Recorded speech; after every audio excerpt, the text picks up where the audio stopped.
And welcome back, Fire Addicts, to another episode of Travis Does Fire. Today we're going to unbox this thing right there. There she is. Splitfire 1165V. Woo. I mean, you can't get more sexier than the brand new splitter, you know?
So yeah, a handful of you were in the know. I have kept this thing a secret for a while, but Team Canada, Team Canada. I will go into first time splitting this with this thing, first time starting it up, and go into the how and why, all that stuff. But first, I just want to do like an unboxing type thing because this thing came on this skid or pallet or crate, whatever you want to call it, and I had it at the top of my driveway, as you saw, and it was kind of a challenge to get it off of this thing. So if you see in the pictures here, these tires were in these tracks. This track here, that track here, and the front bar right here, was resting right on this 2x4 here. Okay, and this thing is pretty top heavy. You can see up there. Okay, tall and narrow. So I was perplexed. This thing was boxed and all set up ready to ship very well. I mean, they screwed the pallets down and they nailed the piss out of it. Crate here, whatever you want to call it, isn't going to go anywhere, right? And it was strapped down to it, so it just would not move. And that's good because it did not. But how do you get the tires off of here? So I literally had to email Splitfire, okay? And I'll get into this all the specs later. But I just wanted to point out real quick, I had to email Splitfire.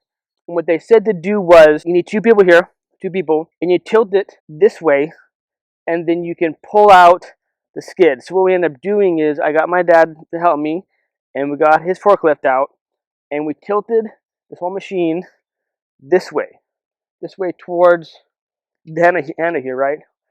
And then lifted up a little bit. It was at an angle, and we're able to pull out the skid. That's the trick. So now you know. If you buy one of these things, 1165V, now you know how to get it off the wood. Okay? And another challenge was figuring out the legs and this hand cart thing. So I'll get into all of that. But just a little, for those of you who don't know who are going to buy one of these things, that's how you get it off the skid. Right there. There she is. Splitfire 1165V. I believe this is a 7-ton, 3-something second cycle time. Dig it. Dig it. I mean, this thing is just, it's beautiful. It's just, whew. I mean, you can't get more sexier than the brand new splitter, you know? It's cool. So this Splitfire advertises this right now for just under 2,500 USD. Yes, Splitfire is a Canadian company. You see right here, Splitfire, made in Canada, and that's pretty darn good for a commercial splitter. I mean, you can't beat that price, and that's probably one of the reasons why I went this route. Okay, but with other manufacturers, there is optional add-ons.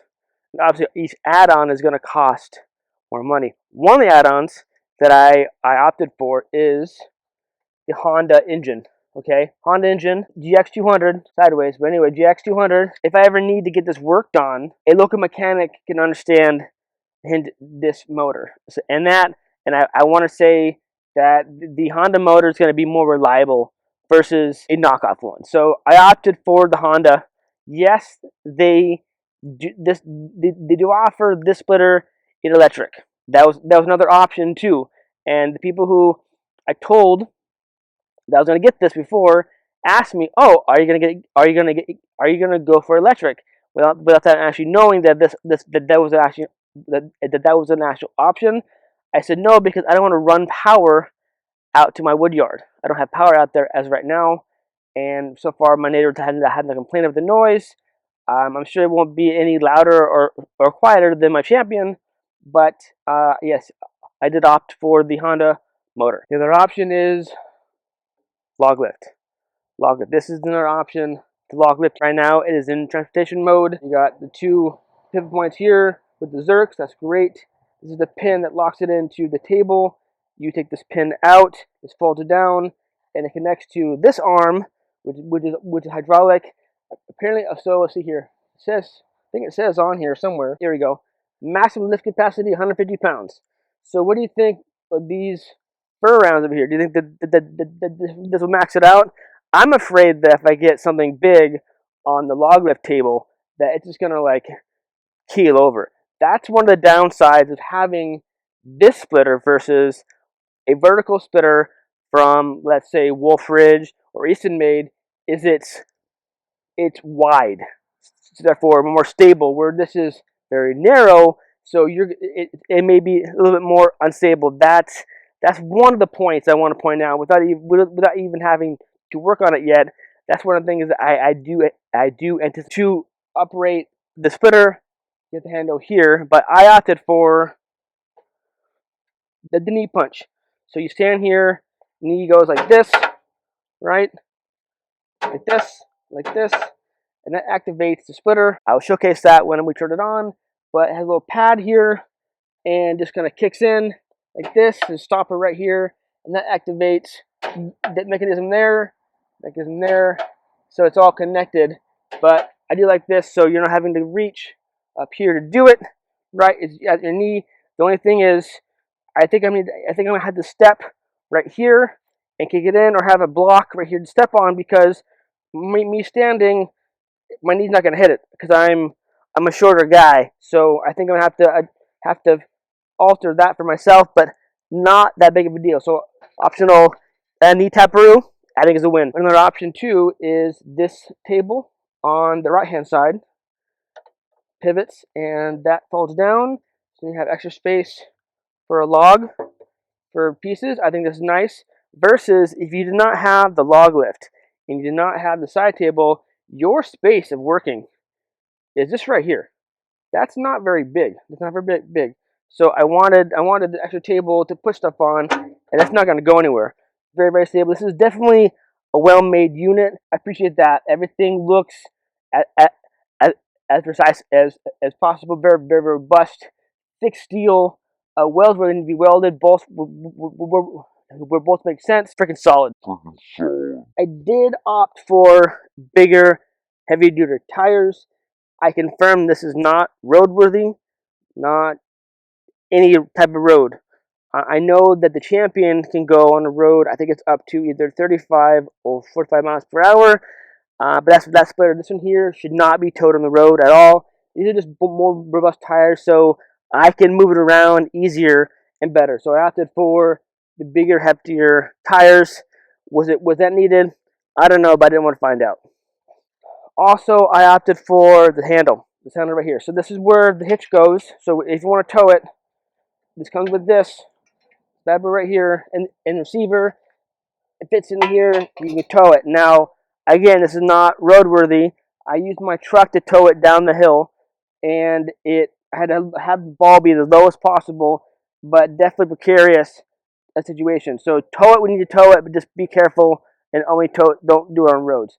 But I opted for what they're calling a caster handle. This piece right here. So if it's the receiver right there, right, and pin locked like this, okay. So then when you want to move it, you take out this pin, like so, and then this pivots up like this. Okay, you put the pin back in, and then you can move it around. Okay, when you're done, pin back out, pivot it down, and this is with the legs down, both legs down. Okay, you need those legs match with the tires to have 4 points of contact. Okay, then lower this down here, put the pin back in, and that's that. So I opted for this option so I can move it around because this is a heavy beast. I believe this is 450 pounds. This thing, it's not lightweight, but definitely not as robust as other machines.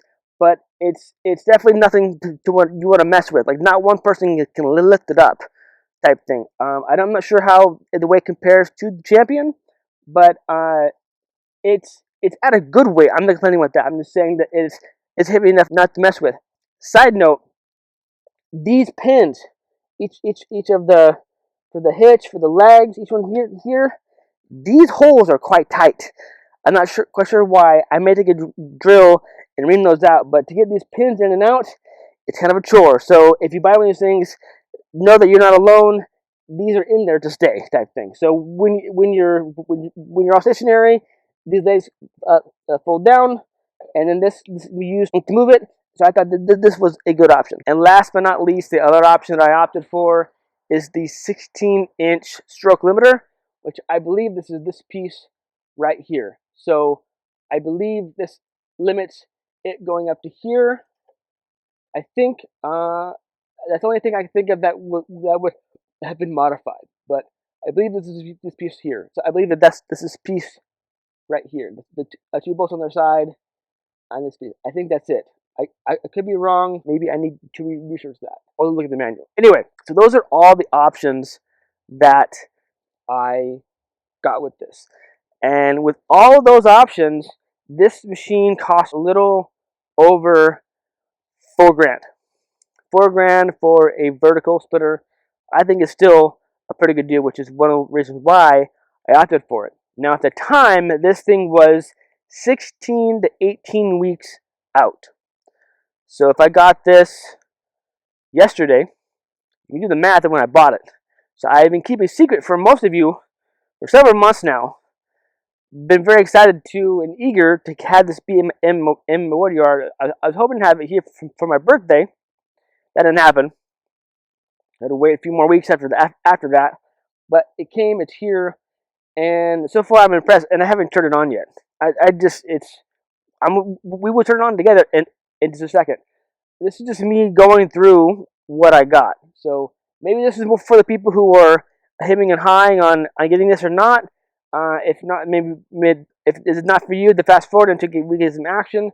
But so far, I'm very impressed. So I feel that a little over $4,000, I think, is still a good deal for a brand new machine. And I'll say this now before I forget. If for whatever reason I don't like this machine and I go to sell it, I can almost guarantee you that I can sell it used locally here for what I paid for it and maybe a little more so, because you can't find these here locally. You just can't. And for a Canadian splitter this far west, yeah, it would not stay on the market very long. So I'm just saying that worst case scenario, if for whatever reason I don't like it or it's not for me, then I can just sell it and buy something else that's going to be more to my liking in terms of what I need to get done and split. I'm sure there'll be some more other items that I want to cover, but for now, what I want to do is, and I'm sure you want to see this too. Let's get this prepped and let's get some wood in this thing and see how it does. Because really one of my biggest questions here is, can this machine split in this gnarly big and handle this big fur stuff? Because I'm not sure if I want to sell the champion, if I need to, or if I keep it for this type of stuff to get it just knocked out, or to handle the knots, and then use the new splitter, this one here, for the good stuff, for the bundle wood. Use a champion for the gnarly stuff. That's the question that I need answered. I don't mind keeping both, but if I don't need both, I'll just sell the champion. So fluids for hydraulic is up here. That looks good. I checked the oil in the Honda engine. That looks good. definitely did not come with gas. So I'm gonna fill it up, and to make sure it was on the opposition for the gas. And you turn that on, choke, and the power right there. Look at that brand new Honda engine. Oh, that's beautiful. That is beautiful. And then we hook up the log lift, do that, and we're good to go. So let's stay tuned for that.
So just a little splitting for you, just an intro. Obviously, we're gonna have this in the wood yard for a while. I'll go over details, what I've learned from it, how it's working. The one thing I had to look up and I had to like watch, and it was not obvious to do the log lift. Okay, log lift. It's a little different. There's a lever right here. Okay, when you want when you want the log lift to go down, it goes down. Okay, simple as that. You want to go up, lift the lever up. And then where you would do the hand for the splitter part, this goes up a little bit, goes up a tad, just up, just a little nap up, and that will lift the log lift. Okay, you can definitely hear it. All the energy is going to the hydraulic and not this hydraulic. But that's what you do. You engage this lever, go up, up a little bit versus down. Down's for this right here. So a little bit up, and that engages the log lift to go up. So that's that. I will say that I do like the knee tapper. That is nice. But because it's a knee tapper and hands off, you want to make sure that you know where your hands are, and before you engage that knee. For me, because I'm short, I'm even shorter than WD-30. I had to put my toes on this bottom bar right here, and then that's enough height for me to engage my knee. So that's just me, but I'm shorter. With the 16-inch stroke limiter, these pieces, you saw me struggle at the very end, whatever rounds you have, they have to be right at 16 or less. If they're any longer, it's not going to fit. There's no adjustment. So I'm not sure if I can contact Spitfire again and to adjust that somehow to give me a like 1/4 of an inch more. Because sometimes when you're cutting, I mean, you use measuring stick or you use gramp stick or the Pro Miser, whatever tool you use to make sure that you're marking at 16 inches. But if you're I think if I took a measuring tape, this is spot on between here and here, spot on. But on this table here, they have these raised ridges on here, which is I use this foot for like maybe 20, maybe 10 minutes, and the paint's already been knocked off. This thing, I'm not complaining. It is what it is in terms of like this is gonna get some use, folks. But there's like 3 ridges right here to help the wood to be not gonna kick out at you and hold it in place. Well, that's just enough to raise it up where if you're not at 16 inches, maybe shy longer. And another thing I want to point out is it came with this lip guard here. So in theory, I hope this never happens to me, but I'm knock on wood, right? That whatever round that you're going to split would come back at you. I think that this would help. That as a safety fixture, and that's included in this whole package with bare minimum specs on the machine. But I lifted that one partial round, it wasn't a full round, it was partial, and it was too wide for this thing to fit on this. So I ended up having to go kind of at a diagonal, split it once, it would fit between this portion here and the post. So not made for bigger rounds. Maybe this is not made for the PNW. I don't know. We're going to put this to the test, but I'm impressed. Thank you, Spitfire, for the machine. I appreciate it. Yeah, let me know your thoughts. I could have gone American, but I chose Canada. And I went with Canada because this was the best product for the price point, and it was, at the time, the faster turnaround in terms of I pay now, and then I get it in X amount of weeks versus other manufacturers. So I think at the price point where this is at, it worked for me. Okay, so that's where I went with a Team Canada. It was during the time where I had little inventory and I needed something that was more efficient, more productive of time spent on the machine. So you saw how fast that this wedge was going. Okay, it's a little over 3 seconds. Anything faster than that, I think it's too fast. Okay, and with your hands being so close to it, you want to make sure that you can see what you're doing and not you have to be focused on what's in front of you, not looking over here or look on your phone. Focused on the splitter. I think this is all in all positive. I can't think of anything that's wrong or bad with this. But I will give you an honest review of the whole thing. Definitely have brokered it in, even after splitting it for only 10 minutes. I want to figure out how can I adjust so I can have a little bit more bigger split. I think now that I'm thinking about it, I think it has to do with this thing right here and this thing right here. But if you know down in the comments, let me know. I may need to email Spitfire to figure it out because some of my rounds, like I mentioned, aren't exactly at 16 a little under, and I need a little more. I need a little more space here. So yeah, if you look at this and then measure from the table to here, the edge. Okay, so I'm at like 16 and a good 5/8. So even the pieces that I had, that's my fault. It was almost an inch longer than what it needed to be. So this is at 16 and 5/8. 16, so you can see. So if you're at 16, you should have plenty of room getting in there. So I think one of those cuts is like, well, I'll just let that be.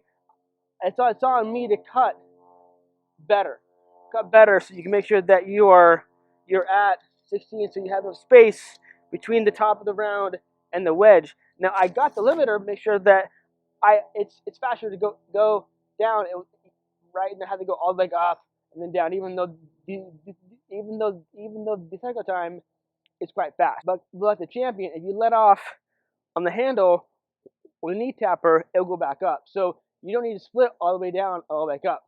You split how much you need to, and then you go back up. That's what you do. Period. Anyway, I think I talked too much during this episode, but wanted just to introduce to the new family the new splitter. The new family member, the Splitfire 1165V vertical splitter. So far, I'm in love. But let me know your thoughts down in the comments. Drawbacks of the machine, pros and cons, your experience. This is not new to YouTube. Okay, there are different other channels who have this machine, other channels who also have Splitfires, but this is new to me. So brand new machine, not used directly from the manufacturer in Canada. So thanks Splitfire again. I'm happy to be a part of the Splitfire family. There'll be more to come on this. So there's not one and done. So there'll be more to go with this. I'm gonna get splitting though because I got a lot of wood to split. But that's it for this episode. Thank you for tuning in. I appreciate it. Until next time, remember, life's too short to be a prick, so be kind to one another. Rock and roll. Stay safe, keep cutting. Cheers.